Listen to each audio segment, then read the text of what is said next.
Donald Trump यांचे आणि Jeffrey Epstein यांचे खूप घनिष्ठ संबंध होते. त्यांचे एकत्र फोटोज आहेत, ते खूप व्हायरल झालेत. 2025च्या पूर्ण वर्षभरामध्ये डोनाल्ड ट्रम्प हे ही कागदपत्र खुली करायला भयंकर निरुत्साही होते. त्यांची इच्छाच नव्हती की ही कागदपत्र बाहेर यावीत. गेल्या 9 वर्षात पहिल्यांदाच असं झालंय की रिपब्लिकन पक्ष आणि रिपब्लिकन पक्षाचा मागा सपोर्ट बेस ट्रम्प यांच्या विरोधात आहेत आणि ट्रम्प यांना त्यांचं ऐकावं लागलेलं आहे. कॅरेक्टर असॅसिनेशन हा राजकीय नेत्याचं करिअर संपवणारा साधारणतः एक प्रकार मानला जातो. पण अमेरिकेमध्ये कसं आहे, की अमेरिकेमध्ये कॅरेक्टर महत्वाचं आहे, पण असं नाही की त्याच्यावरनं लोकांना जज केलं जाईल.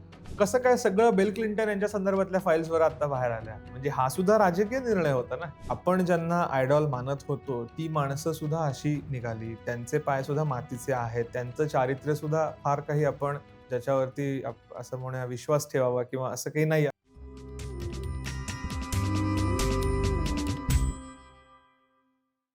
नमस्कार, मी विनायक पाचलक आणि थिंक बँकच्या बिहाइंड द सीन्समध्ये तुम्हा सगळ्यांचं पुन्हा एकदा स्वागत. गेले आठवडाभर भारतासह जगात सर्वाधिक चर्चा चालू आहे ती एप्स्टीन फाईल्सची. त्या 19 तारखेला येणार होत्या, तशा त्या आल्या. त्याच्यानंतर भारतात राजकीय बदल होतील अशी भविष्यवाणी झाली, पण ती अजून तरी काही खरी झालेली दिसत नाही. अमेरिकेत खूप चर्चा आहे असं मानलं जातं, ट्विटर, इतर समाज माध्यमांवर. पण भारतात रेफरन्स दिल्यामुळं भारतातल्या प्रत्येकालाही प्रश्न पडलाय की एप्स्टीन फाईल्स काय आहे? त्याचा नक्की अमेरिकेवर काय परिणाम होणार? भारतावर काय परिणाम होणार? खरंच काही महत्वाचं आहे का गॉसिपच जास्त आहे?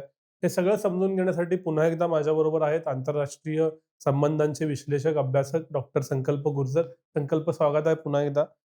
पहिला प्रश्न हाच, चर्चा, गॉसिप खूप चालू आहे. पण नक्की एप्स्टीन फाईल्स काय आहे? त्याचं राजकीय, सांस्कृतिक महत्त्व अमेरिकेत काय? जेफ्री एप्स्टीन नावाचा एक माणूस होता, ज्याने असं म्हणूया आपण की अनेक लोकांचे पैसे मॅनेज करायचा बेसिकली हेज फंड मॅनेजर ज्याला म्हणता येतं सोप्या भाषेत. तर तशी ती व्यक्ती होती. त्याच्यातनं त्याने भरपूर पैसा कमवला. अफाट पैसा कमवल्याच्या नंतरचं पुढचं त्याचं पाऊल असं होतं की प्रॉपर्टीज विकत घेतल्या आणि अमेरिकेमधले जे आपण म्हणूया की उद्योजक, राजकारणी, अभ्यासक या सगळ्या ज्या एलीट लेव्हलला होता, त्याच्यामध्ये तो खूप वेल नेटवर्क्ड होता. खूप लोकांशी त्याचे संबंध होते, घनिष्ठ मैत्री होती. हे सगळं करतानाच तो ज्याला आपण म्हणूया सेक्स ट्रॅफिकिंग ऑफ मायनर्स म्हणजे लहान मुली, कायद्याने सज्ञान नसलेल्या मुली आणि त्यांना सेक्स ट्रॅफिकिंगच्या जाळ्यामध्ये ओढणं, स्वतः त्याच्यामध्ये तो इन्व्हॉल्व्ड होता.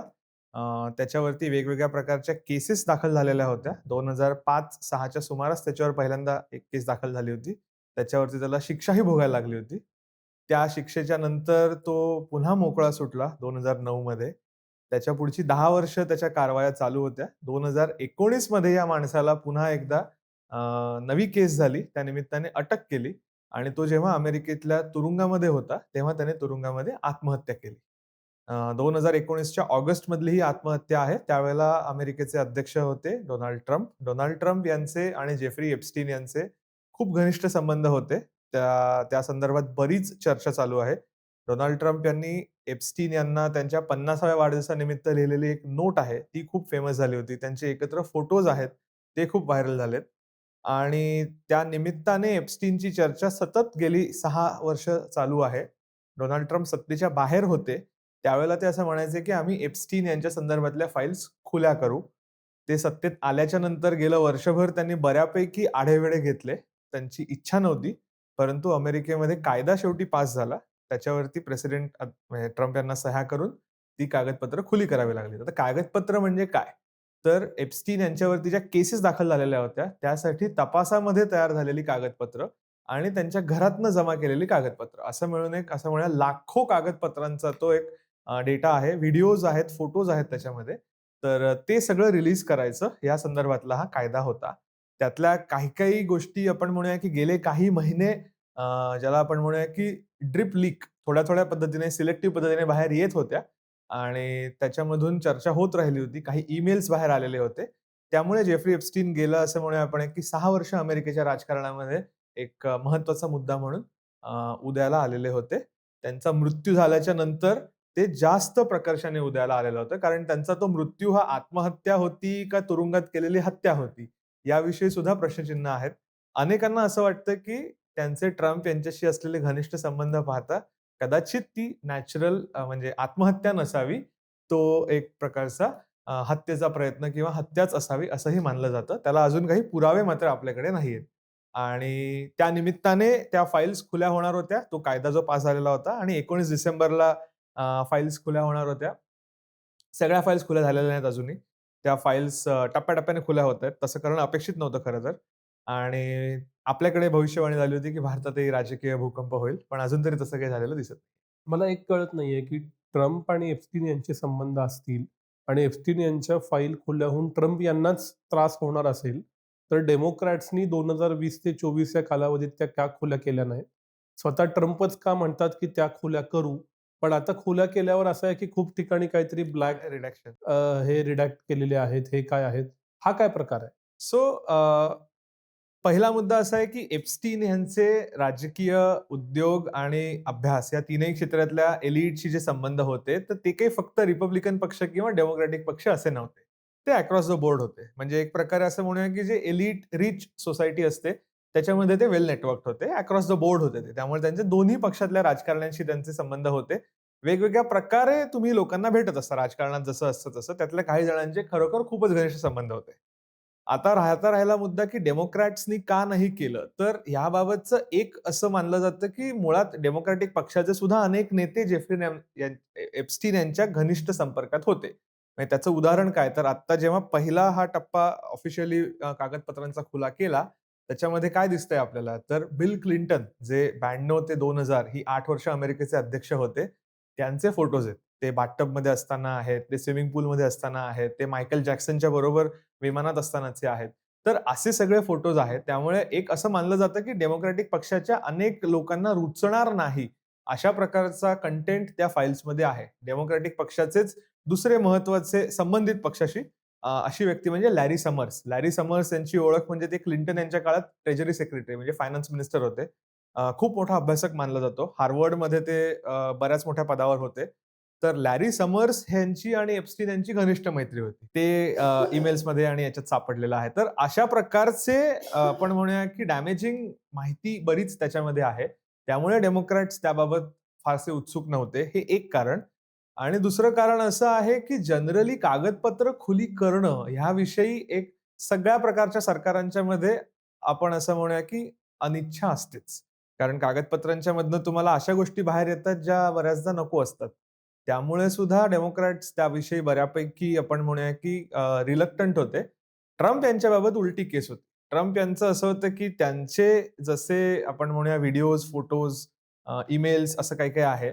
तसं दुसऱ्या बाजूला त्यांना याच्यामध्ये हेही दिसत होतं, की ही एक संधी पण असू शकते. पण हे सांगतानाच हे नोट केलं पाहिजे, की 2025च्या पूर्ण वर्षभरामध्ये डोनाल्ड ट्रम्प हे ही कागदपत्र खुली करायला भयंकर निरुत्साही होते. त्यांची इच्छाच नव्हती, की ही कागदपत्र बाहेर यावी. त्यामुळे त्यांनी ही कागदपत्र बाहेर येऊ नयेत यासाठी सगळ्या प्रकारचे प्रयत्न केले. त्याच्यामध्ये त्यांच्या आपण म्हणूया, की ॲडमिनिस्ट्रेशनमधल्या टॉपच्या व्यक्तींनी जे वेगवेगळे मागणी करणारे गट होते, की कागदपत्र खुली करा. त्यांना भेटले, त्यांना काहीतरी डोसियर्स दिले. त्यांना आपण म्हणूया, की अशी लिस्ट जी म्हटली जाते, की जी लोकं एप्स्टीन यांच्याशी संबंधित होती, ती लिस्टच अस्तित्वात नाहीये असं सांगितलं. खूप वेगवेगळ्या प्रकारे त्यांनी प्रयत्न केले. त्यांना लक्षात आलं, की एवढं करून सुद्धा त्यांचा पक्ष, रिपब्लिकन पक्ष आणि त्यांचा सपोर्ट बेस ज्याला आपण मागा बेस म्हणतो, की मेक अमेरिका ग्रेट अगेन, जे ट्रम्प यांच्याशी एकनिष्ठ आहेत. त्या सगळ्यांची अशी इच्छा होती, की एप्स्टीन फाइल्स या बाहेर यायला पाहिजेत. आणि अशी इच्छा का होती? तर डोनाल्ड ट्रम्प यांनी सत्तेच्या बाहेर असतानाची 4 वर्ष सतत या एप्स्टीन फाइल्सचा उल्लेख केलेला होता, की मी सत्तेवर आलो, की मी एप्स्टीन यांच्या फाइल्स बाहेर काढीन आणि याच्यातनं डेमोक्रॅटिक पक्षाचं नुकसान होईल. त्यामुळे ट्रम्प यांनीच केलेल्या प्रोपगंडाला त्यांचा सपोर्ट बेस एक प्रकारे असं म्हणूया, की त्याने सिरियसली घेतलं आणि त्याचं प्रेशर डोनाल्ड ट्रम्प यांच्यावरती आलं. सो गेल्या 9 वर्षात आपल्याला पहिल्यांदा असं दिसलं, की डोनाल्ड ट्रम्प यांचा बेस आणि डोनाल्ड ट्रम्प यांचा पक्ष ह्या दोन्हीच्या आपण म्हणूया, की डोनाल्ड ट्रम्प यांच्यावर प्रेशर होतं आणि त्यांना त्या प्रेशरला रिस्पॉन्ड करावं लागलं. नाहीतर जनरली उलटं असतं. ट्रम्प म्हणतात आणि हे लोकं ऐकतात. यावेळेला उलटं होतं. बेस आणि पक्षाने म्हटलं आणि ट्रम्प यांना ऐकावं लागलं आणि त्यांच्या इच्छेविरुद्ध त्यांना ती डॉक्युमेंट्स खुली करावी लागली. राहता राहिला मुद्दा रिडॅक्शनचा. तर रिडॅक्शन्स त्याच्यासाठी केले जातात, की जनरली जे व्हिक्टिम्स आहेत किंवा ज्या मुली यामध्ये सापडल्या होत्या आणि ज्यांचं शोषण झालेलं आहे, तर त्यांची आयडेंटिटी बाहेर रिव्हील होऊ नये ह्यासाठी प्रोटेक्शन म्हणून ते केलं जातं. त्याच्यामध्ये मग फोटोजवरती पण ते ब्लॅक हे आहेत, मार्क्स आहेत. मजकुरावरती असतं. दुसरं म्हणजे ज्या महत्त्वाच्या व्यक्ती असतात, तर त्यांच्याबरोबर हे असे लोकं जेव्हा दिसतात, तर ते सुद्धा एक प्रकारे देशाच्या दृष्टीने इज्जतीला, इब्रतीला धक्का देणारं असतं. त्यामुळे सुद्धा ते रिडक्शन्स केली जातात. सो क्लिंटन यांचे जे फोटो झालेत, त्यात लोकांना बघता येईल, की क्लिंटन समजा बाथटबमध्ये किंवा स्विमिंग पूलमध्ये आहेत, पण त्यांच्या शेजारच्या व्यक्तीच्या चेहऱ्यावरती मात्र ब्लॅक मार्क टाकलेला आहे. सो दॅट त्या व्यक्तीची आयडेंटिटी बाहेर येऊ नये. आता काही जण असं म्हणतील, की पण अमेरिकेमध्ये असे अनेक जण आहेत, असे मुली आहेत, की ज्या स्वतःहून पुढे आल्यात आणि ज्या याच्याविषयी बोलतायत आणि ज्यांनी आपली आयडेंटिटी रिव्हील केली. तर ती केस वेगळी आहे. पण अशा अजून अनेक मुली आहेत, की ज्यांनी आयडेंटिटी आपली रिव्हील केलेली नाहीये. त्यामुळे ते व्हिक्टिम प्रोटेक्शन या अर्थाने सुद्धा त्या मुलींची एक प्रकारे आपण म्हणूया डिग्निटी सांभाळणं यासाठी सुद्धा आणि तिसऱ्या बाजूला राजकीय पातळीवरती त्याचा गैरफायदा किंवा नुकसान त्याचं होऊ नये म्हणून सुद्धा ते रिडक्शन्स आहेत. ते इतके रिडक्शन्स आहेत काही-काही बाबतीत, की त्याच्यावरनं पण आता वेगळी चर्चा सुरू झाली की हे नेमकं काय-काय वाचवण्याचा प्रयत्न चाललाय. मूळ प्रश्न असा येतो, की आता हे समजा फाइल्स बाहेर आलेले आहेत, तर त्याचा अमेरिकेच्या राजकारणावर काही परिणाम होतोय का? होणार आहे का? का फक्त चर्वित चर्वण आणि चर्चा अशा लेव्हलला होऊन सगळा देश, अमेरिका आणि मग जगसुद्धा पुढे जाणार? तो मी मगाशी म्हटलं तसं गेल्या 9 वर्षात पहिल्यांदाच असं झालंय, की रिपब्लिकन पक्ष आणि रिपब्लिकन पक्षाचा मागा सपोर्ट बेस ट्रम्प यांच्या विरोधात आहेत आणि ट्रम्प यांना त्यांचं ऐकावं लागलेलं आहे. त्यामुळे याचं महत्त्व आपल्याला लक्षात येईल, की पॉलिटिकली किती सिग्निफिकंट आहे. दुसरं, ट्रम्प यांचे जे कट्टर समर्थक होते, त्यातल्या काही लोकांनी ट्रम्प यांच्यापासून आता फारकत घेतली याच मुद्द्यावरनं. त्यातलं सगळ्यात महत्त्वाचं नाव म्हणजे मार्जोरी टेलर ग्रीन नावाच्या एक खासदार होत्या, की ज्या ट्रम्प यांच्या पूर्णतः बाजूने होत्या. पण त्यांनी ह्या मुद्द्यावरनं ट्रम्प यांच्याशी पंगा घेतला होता.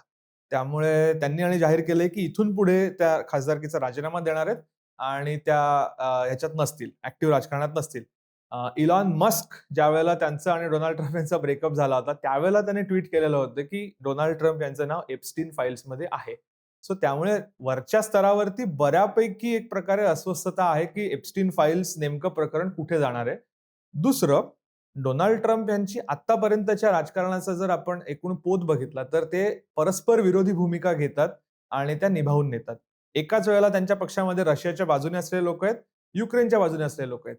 ते दोघांनाही सपोर्ट होईल किंवा दोघांनाही बरं वाटेल अशी विधानं करतात आणि तरी स्वतःला हवं ते करतात आणि पुढे जातात. त्याचं त्यांना राजकीय नुकसान सहन करावं लागत नाही. पण ट्रम्प यांच्या नंतर जो कोणी समजा मागा सपोर्ट बेसचा लीडर बनेल, त्याला मात्र हे करता येणार नाही कदाचित. त्यामुळे एप्स्टीन फाइल्स ही ट्रम्प यांच्या नंतरचं अमेरिकेचं राजकारण काय असेल, याची कदाचित आपल्याला चुणूक म्हणता येईल. कारण डोनाल्ड ट्रम्प 1 वर्ष झालंय. पुढच्या वर्षी मिड टर्म इलेक्शन्स होतील पुढच्या वर्षीच्या नोव्हेंबरमध्ये.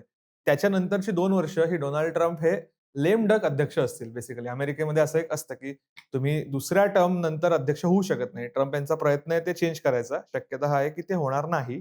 त्यांच्या पक्षातूनच त्यांना विरोध होईल आणि शेवटची 2 वर्ष कुठल्याही अध्यक्षाची ही सगळ्यांना माहीत असतं, की शेवटची 2 वर्ष आहेत आता. त्यामुळे फार मोठ्या गोष्टी होत नाहीत. सो डोनाल्ड ट्रम्प यांची लिगसी आणि डोनाल्ड ट्रम्प यांचा बेस याच्यामध्ये आपल्याला प्रस्थापित करणं आणि स्वतःला आपण पुढे रेटणं यासाठीची चर्चा सुरू होईल आणि काही जण एप्स्टीन फाइल्सकडे त्या दृष्टिकोनातनं सुद्धा बघतायत, की आपल्याला ह्या बेसचं लीडरशिप कसं मिळवता येईल म्हणून. एका बाजूला असं मानलं जातं, की अमेरिका काय म्हणतात त्याला, की ओपन माइंडेड आहे. दुसऱ्या बाजूला असं चर्चा होती, की हा जो बेस आहे मागा हे अत्यंत कट्टर कडवे आहेत. तर हे जे राजकीय नेत्यांचं चारित्र्य आहे, ह्याच्याबद्दल अमेरिकेतली साधारण भूमिका काय आहे, इतिहास काय आहे आणि त्याला कसा धक्का बसला याच्यात? त्याने खूप धक्का बसतोय. पण एक पहिला मुद्दा आपण असा क्लिअर करू, की आपल्याकडे राजकीय नेत्यांकडनं असलेल्या अपेक्षा आणि अमेरिकेतल्या राजकारण्यांकडनं असलेल्या अपेक्षा यामध्ये फरक आहे, पहिली गोष्ट. आपल्याकडे खूप जास्त त्याविषयी अजून सुद्धा मी असं म्हणेन, की राजकीय नेते हे प्रोफेशनल पॉलिटिशियन असणं, ह्या गोष्टीलाच आपल्याकडे कुठेतरी समाजाच्या स्तरावरती विरोध आहे. अजूनही राजकारण म्हणजे सेवा किंवा सर्व्हिस आणि या अर्थाने आपण बघतो त्याच्याकडे. तसा भाबडेपणा अनेकांमध्ये आहे अजूनही. राजकीय नेत्यांमध्ये नसतो तसा भाबडेपणा. अमेरिकेमध्ये तसं नाहीये. अमेरिकेमध्ये ते राजकारणाकडे सुद्धा एक प्रोफेशन म्हणून बघतात. प्रोफेशनल पॉलिटिशियन्स तिथे आहेत. त्याला जोडून येणारा मुद्दा असा आहे, की कॅरेक्टर असॅसिनेशन हा राजकीय नेत्याचं करियर संपवणारा साधारणतः एक प्रकार मानला जातो. पण अमेरिकेमध्ये कसं आहे, की अमेरिकेमध्ये कॅरेक्टर महत्वाचं आहे. पण असं नाही, की त्याच्यावरनं लोकांना जज केलं जाईल. त्यामुळे डोनाल्ड ट्रम्प हे त्याचं सगळ्यात मोठं उदाहरण आहे, की डोनाल्ड ट्रम्प यांची झालेली लग्न, त्यांचं स्त्रियांच्या विषयीचं असलेलं मत, त्यांनी केलेली विधानं, त्यांची असलेली वागणूक हे सगळं पाहता अमेरिकेत चारित्र्याविषयी काय नेमकी चर्चा चालते असाच कोणालाही प्रश्न पडावा. आणि गंमत अशी आहे, की जो अतिशय कन्झर्व्हेटिव्ह मानला जाणारा गट आहे, की जो फॅमिली व्हॅल्यूज आणि चर्च ह्याला खूप प्राधान्य देतो. असा सगळा गट डोनाल्ड ट्रम्प यांचं हे असं सगळं स्वैर वागणं जे आहे ते सहन करून त्यांना एकदा नाही 2-2 वेळा अध्यक्षपदी बसवलेलं आहे. दुसऱ्या बाजूला अमेरिकेचे जे अध्यक्ष होऊन गेलेले आहेत, म्हणजे बिल क्लिंटन यांची ती फेमस केस आहे, की मोनिका लेविन्स्की केस ज्याच्यावरनं त्यांच्यावरती महाभियोगाचा खटलाही चालवला गेला होता. त्यावेळेला त्यांचं अफेअर होतं म्हणून त्यांना शिक्षा झालेली नव्हती. तर ते शपथ घेऊन खोटं बोलले म्हणून शिक्षा झालेली होती. तर थोडंसं मला असं वाटतं, की पाश्चात्य देशांच्यामध्ये परमिसिव्हनेस ज्याला आपण म्हणतो वैयक्तिक चारित्र्याच्या बाबत, तो राहतो. त्याविषयी फार असं म्हणूया आपण, की ते जज करत नाहीत. पण त्याला दुसरं एक डायमेन्शन आहे. दुसरं डायमेन्शन असं आहे, की व्यक्तीचे अधिकार आणि व्यक्तीची प्रतिष्ठा ह्याला तिथे अनन्यसाधारण महत्त्व आहे. त्यामुळे ह्या जेफ्री एप्स्टीन फाइल्समधला सुद्धा प्रॉब्लेम हा आहे, की हे सेक्स ट्रॅफिकिंग हा पहिला गुन्हा आणि सेक्स ट्रॅफिकिंग ऑफ मायनर्स हा त्याहून महत्त्वाचा गुन्हा आहे. त्यामुळे ते इतकं सगळं प्रकरण मोठं झालेलं आहे. नाहीतर व्यक्तिगत वागणूक किंवा असं म्हणूया आपण, की विवाहबाह्य संबंध आणि या संदर्भातलं जे काही उलट चालतं, तर त्या प्रमाणात तिकडे जज केलं जात नाही. म्हणजे इल्हान ओमर नावाच्या अमेरिकेच्याच एक सोमाली वंशाच्या असलेल्या खासदार आहेत. तर त्यांनी त्यांच्या भावाशी विवाह केला होता आणि अमेरिकेत नागरिकत्व मिळवण्यासाठी त्यांनी प्रयत्न केले होते वगैरे असं ट्रम्प यांचं म्हणणं आहे. त्यांचे काही सेम प्रकार म्हणजे विवाह झालेले आहेत, ब्रेकअप झालं, पुन्हा त्याच व्यक्तीशी विवाह झालेला आहे. पण अमेरिकेमध्ये त्यावरनं जज नाही केलं जात. तर तुमची ती व्यक्तिगत वागणूक एका बाजूला ठेवली जाते. म्हणजे व्यक्तिगत आणि सामाजिक यातला जो आहे तो फरक थोडाफार तरी केला जातो. त्यामुळे मला असं वाटतं, की तितकं त्याला हे नाहीये. सेक्स ट्रॅफिकिंग आणि सेक्स ट्रॅफिकिंग ऑफ मायनर हा मुद्दा एप्स्टीनच्या बाबत खूप जास्त महत्वाचा आहे. हे कितपत खरं आहे याच्याबद्दल काय चर्चा आहे, की या फाईल्समध्ये असलेल्या नसलेल्या गोष्टींचा वापर हा जगभरातल्या इतर देशांशी असलेले राष्ट्रीय संबंध हँडल करताना ट्रम्प वापरू शकतील किंवा त्याच्यावरून खूप गोष्टी ठरतील, असं काही घडू शकतं का? आपल्याला फाइल्समध्ये काय आहे, हे खरं सांगायचं तर पूर्ण कल्पना नाहीये अजून सुद्धा. म्हणजे ज्या रिलीज केल्या जातील त्यात पण रिडॅक्शन्स खूप आहेत. त्यामुळे तर्क बांधणं एवढंच आपल्या हातात राहतं आत्तापुरतं तरी. दुसरं, ट्रम्प यांची प्रवृत्ती पाहता ते स्वतःला काय आर्ट ऑफ द डील करणारी व्यक्ती मानतात. तर त्यामुळे ते कुठल्याही गोष्टीचा कुठेही वापर करू शकतात. ह्याविषयी मात्र कोणाच्याही मनात काही संदेह नाहीये. आणि ते त्यांनी केलेलं सुद्धा आहे याआधी सुद्धा, की विशेषतः युक्रेनचे आपण तो इंटरव्ह्यू पण केला होता, की युक्रेनचे जे झेलेन्स्की आहेत, ते त्यांचे मित्र आहेत, अमेरिकेचा मित्रराष्ट्र आहे. तर त्यांचा कसा अपमान त्यांनी केला. साउथ आफ्रिकेचे अध्यक्ष, दक्षिण आफ्रिकेचे अध्यक्ष सिरिल रामाफोसा त्यांना बोलवून त्यांचा अपमान केला. आपल्या पंतप्रधानांनी त्यांना माय ग्रेट फ्रेंड म्हटलं होतं. तर भारताला त्यांनी कसं वागवलेलं आहे. जपान, यूके, युरोप सगळे अमेरिकेचे मित्र देश आहेत. त्यांना ट्रम्प कसं वागवतायत. तर त्यामुळे जर काही डॅमेजिंग त्याच्यातलं मिळालं, तर त्याचा वापर ट्रम्प करू शकतात. ह्याविषयी आपल्याला असं म्हणूया आपण, की निशंक राहायला हवं. म्हणजे ते त्याचा वापर करण्यात ते पटाईत आहेत. नेमकं काय आहे हेच अजून क्लिअर नाहीये. एक सांगतो फक्त, की ह्याचे आंतरराष्ट्रीय स्तरावर पडसाद कसे उमटतायत. तर मी म्हटलं तसं मगाशी लॅरी समर्स. लॅरी समर्स हे अर्थतज्ञ आहेत. त्यांना त्यांच्या विद्यार्थिनीच्या संदर्भातलं ते एक प्रकरण होतं आणि प्रेम प्रकरणाचंच होतं अर्थातच. तर ती पण अर्थतज्ञ. तिचे वडील हे चायनीज कम्युनिस्ट पक्षाच्या खूप वरिष्ठ पदावरती होते. तर मग आता अशा कनेक्शनमधनं काही अमेरिकेचे नॅशनल इंटरेस्ट धोक्यात ऑलरेडी आलेले आहेत का? हा एक प्रश्न नेहमीच केला जातो. याच्यातनं अमेरिकेला काही दुष्परिणाम भोगावे लागू शकतील का? ब्रिटन. ब्रिटनमध्ये सध्याचे राजे चार्ल्स त्यांचा कझिन, चुलत भाऊ किंवा असं म्हणता येईल, प्रिन्स अँड्र्यू. तर अँड्र्यू आणि एप्स्टीन ह्यांचे पुन्हा खूप घनिष्ठ संबंध होते. तर त्याच्यावरनं अँड्र्यू यांचं प्रिन्स पद काढून घेण्यात आलेलं आहे. आणि त्यांना एक केवळ आता सामान्य नागरिक म्हणूनच ते ब्रिटनमध्ये राहतात, अमेरिकेत राहतात, जे काही असेल. तर त्यामुळे अशा प्रकारचे प्रत्येक देशातले कोणी-कोणी काहीतरी कनेक्शन्स असतील, तर ते आपल्याला माहिती नाही. जोपर्यंत कागदपत्र पूर्णतः खुली होत नाहीत आणि अमेरिका त्यातलं नेमकं नॅशनल सिक्युरिटीच्या संदर्भात काही जर दडवून ठेवलं, तर ते पण आपल्याला शक्यता गृहीत धरायला हवी. याच्यात अजून एक असा प्रश्न पडतो, की ज्यांना खूप भारतातली लोकं उद्योगातला आयडॉल मानत आले, विचारवंतातला आयडॉल मानत आले, असे बिल गेट्स, नॉर्म चॉम्स्की यांची नावं आहेत, की जी अमेरिकन समाजातली राजकीय इतकीच महत्त्वाची पॉवर सेंटर्स आहेत. मग अशी नावं ज्यावेळी पुराव्यासकट बाहेर येतात, की त्यांनी दुष्कृत्य केलेली आहेत, त्यावेळी त्याचे परिणाम कसे होतात? त्याचे दुहेरी परिणाम होतात. मला असं वाटतं, की पहिला परिणाम असा असतो, की एक प्रकारे अनेकांच्या मनात फ्रस्ट्रेशन येतं, की आपण ज्यांना आयडॉल मानत होतो, ती माणसं सुद्धा अशी निघाली. त्यांचे पाय सुद्धा मातीचे आहेत. त्यांचं चारित्र्य सुद्धा फार काही आपण अ, ज्याच्यावरती असं म्हणूया विश्वास ठेवावा किंवा असं काही नाही. अशी एक विश्वासघाताची भावना अनेकांना येऊ शकते. साहजिकच आहे ते. काही जणांनी हाही सांगायचा प्रयत्न केलाय, की नॉर्म चॉम्स्कींना माहीत नव्हतं एप्स्टीन कोण आहेत. अ, काही जणांनी हेही सांगायचा प्रयत्न केलाय, की असे अनेक कार्यक्रम त्यांनी फंड केलेले आहेत. त्यामुळे अनेक वेगवेगळ्या प्रकारच्या लोकांशी ते संपर्कात आले होते. त्याच्यातनं त्यांना लेजिटिमसी हवी होती, की एक प्रतिष्ठा जी लागते, ती मिळेल आपल्याला. पण याच्यातनं फ्रस्ट्रेशन येतं. दुसऱ्या बाजूने बघायला गेलं तर मला असं वाटतं, की हे चांगलं आहे, की असं सगळं बाहेर येतंय. म्हणजे मग आपल्याला आपल्या आयडॉल्सच्या विषयी अवास्तव अपेक्षा बाळगणं हे कसं चुकीचं आहे हे लक्षात येतं. आणि मग आपण थोडे अधिक वास्तववादी होतो, की ह्या व्यक्ती अशा आहेत, ह्या क्षेत्रातलं ह्यांचं वागणं आपल्याला अजिबातच अमान्य आहे आणि जर ह्यांनी कायद्याचा भंग केलेला असेल, तर त्यांना शिक्षा पण व्हायला हवी. म्हणजे मग कायद्याचं राज्य प्रस्थापित करणं, व्यक्तीची प्रतिष्ठा जपणं, या दोन्ही स्तरावर बघायला गेलं तर असं होणं खूप महत्वाचं आहे, की हे अशी माणसं बाहेर येतात आणि त्यांना अमेरिकेच्या कायद्यानुसार काहीतरी शिक्षा व्हायची असेल, तर ती होणं.